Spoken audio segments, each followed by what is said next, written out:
जय श्री राधे। आपके अपने YouTube चैनल आचार्य पंडित अजय शर्मा में बहुत बहुत स्वागत है। आइए आज आप सुनेंगे अजा एकादशी व्रत की कथा।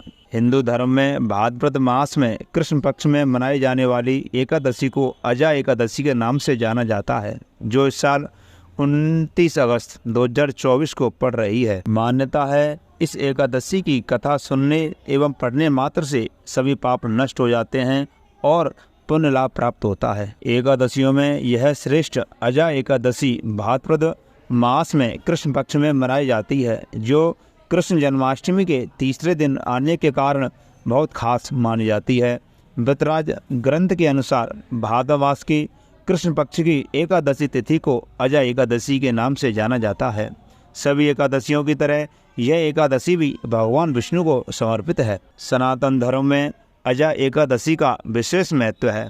अजा एकादशी के दिन व्रत रखने से कई प्रकार के दुखों से निजात मिलने के साथ साथ सुख समृद्धि की भी प्राप्ति होती है। कहते हैं जो साधका सच्चे मन इस एकादशी का करते हैं उसे अश्वमेध यज्ञ के बराबर पुण्य फल प्राप्त होता है। तो आइए जान लें इस एकादशी से जुड़ी वास्तविक कथा, जिसे पढ़ने और सुनने मात्र से पापों का नाश होता है और पुण्य ही पुण्य मिलता है। भगवान राम के पूर्वज से जुड़ी है अजा एकादशी की व्रत कथा।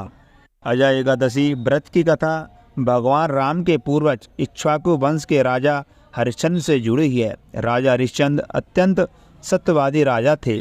अपने दिए हुए वचन और अपनी सत्यता पूर्ति के लिए वे अपनी पत्नी तारावती और पुत्र राव रोहितास तक को बेच देता है और स्वयं भी एक चांडाल का सेवक बन जाते हैं। राजा हरिश्चंद्र ने गौतम ऋषि के कहने पर अजा एकादशी का व्रत किया था, तब उन्हें कष्टों से मुक्ति मिली थी।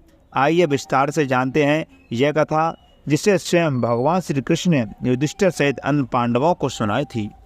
बोलिए विष्णु भगवान की जय, एकादशी महारानी की जय।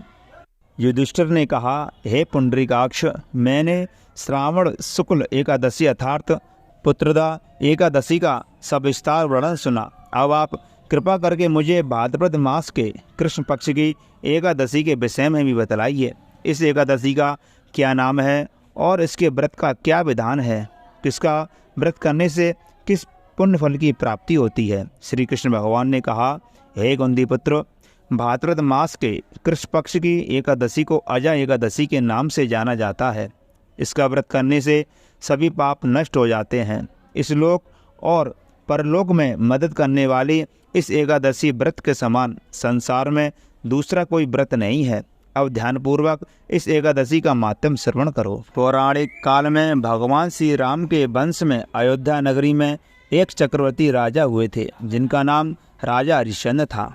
राजा अपनी सत्यनिष्ठा और ईमानदारी के लिए प्रसिद्ध थे। एक बार देवताओं ने उनकी परीक्षा लेने की योजना बनाई। राजा ने सपने में देखा कि ऋषि विश्वामित्र को उन्होंने अपना राजपाट दान कर दिया है। सुबह विश्वामित्र वास्तव में उनके द्वार पर आकर कहने लगे, तुमने सपने में मुझे अपना राज दान कर दिया।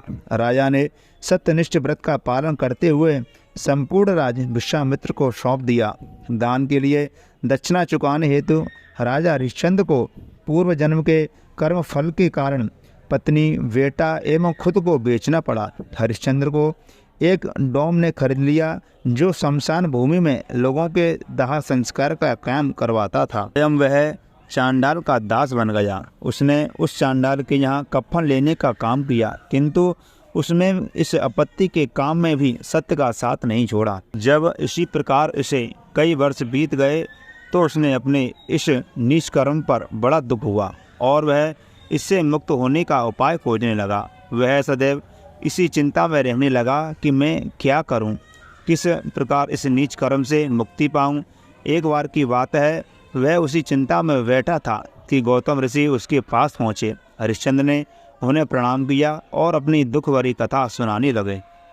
राजा हरिश्चंद्र की दुख भरी कहानी सुनकर महर्षि गौतम भी अत्यंत दुखी हुए और उन्होंने राजा से कहा, हे राजन, भाद्र माह के कृष्ण पक्ष की एकादशी का नाम अजा है।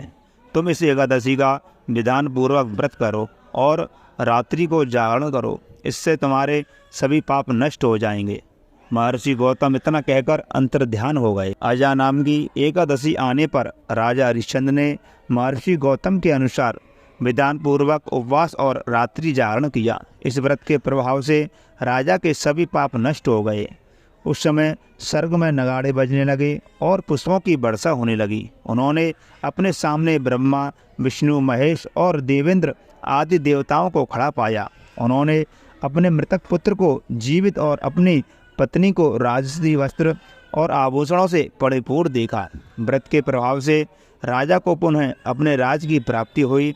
वास्तव में एक ऋषि ने राजा की परीक्षा लेने के लिए यह सब माया रची गई थी। अजा एकादशी के व्रत के प्रभाव से ऋषि द्वारा रची गई सारी माया समाप्त हो गई और अंत समय में हरिश्चंद्र अपने परिवार सहित स्वर्गलोक को चले गए। यह कथा सुनाने के बाद मधुसूदन भगवान ने युधिष्ठिर से कहा, हे राजन, यह सब अजा एकादशी के व्रत का प्रभाव था। जो मनुष्य इस उपवास को विधान पूर्वक करते हैं और रात्रि जागरण करते हैं, उनके सभी पाप नष्ट हो जाते हैं और अंत में स्वर्ग को प्राप्त करते हैं। इस एकादशी व्रत की कथा के श्रवण मात्र से ही अश्वमेध यज्ञ के फल की प्राप्ति हो जाती है। तो बोलिए एकादशी महारानी की जय, लक्ष्मी नारायण भगवान की जय। मैं आशा करता हूँ आपको यह कथा बहुत अच्छी लगी होगी। तो कृपा करके वीडियो को लाइक, शेयर और कमेंट बॉक्स में जय श्रीमन नारायण अवश्य लिख दें। जय श्री राधे।